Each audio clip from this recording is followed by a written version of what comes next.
ICT বিষয়ের সংখ্যা পদ্ধতির অঙ্কের ক্ষেত্রে যখন আমরা এই যে 2-এর পরিপূরক ব্যবহার করে যোগফল নির্ণয় করি সেক্ষেত্রে এই যে এই অঙ্কটি লক্ষ্য করলে দেখতে পাই এখান থেকে 14 দশমিক সংখ্যা 23 দশমিক সংখ্যা এখন এই দুইটা সংখ্যা যোগ করতে হবে এবং দুইটাই কিন্তু প্লাস পজিটিভ সংখ্যা। এখন পজিটিভ সংখ্যার যদি যোগফল নির্ণয় করতে বলে অনেক সহজ 2-এর পরিপূরক পদ্ধতিতে। আমরা জানি 2-এর পরিপূরক পদ্ধতি মানে বাইনারিতে রূপান্তর করে যোগ করতে হবে।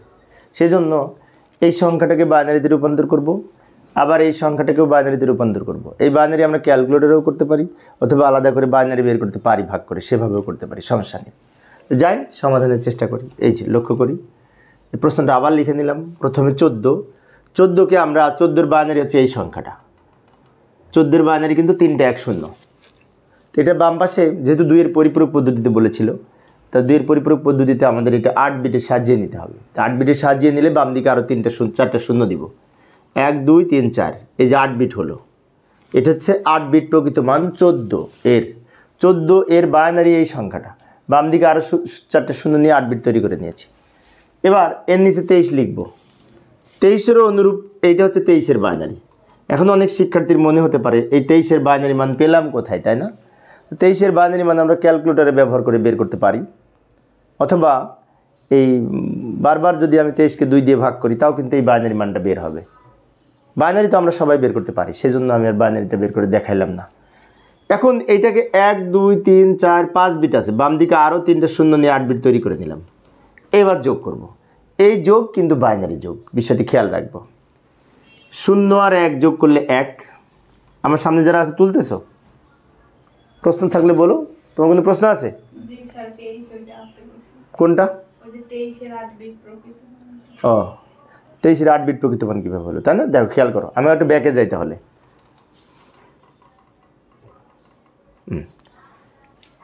আচ্ছা, 23-এর বাইনারি মান কিন্তু এইটা, এখানে 1 2 3 4 5টা বিট হচ্ছে। এখন 2-এর পরিপূরক পদ্ধতিতে যোগ বিয়োগ করার সময় 8 বিট 16 বিট রেজিস্টারে সাজিয়ে নিতে হয়। সেজন্য 23-এর বাইনারি মান এই সংখ্যার বাম পাশে আরও 3টা শূন্য দিলে 8 বিট হবে।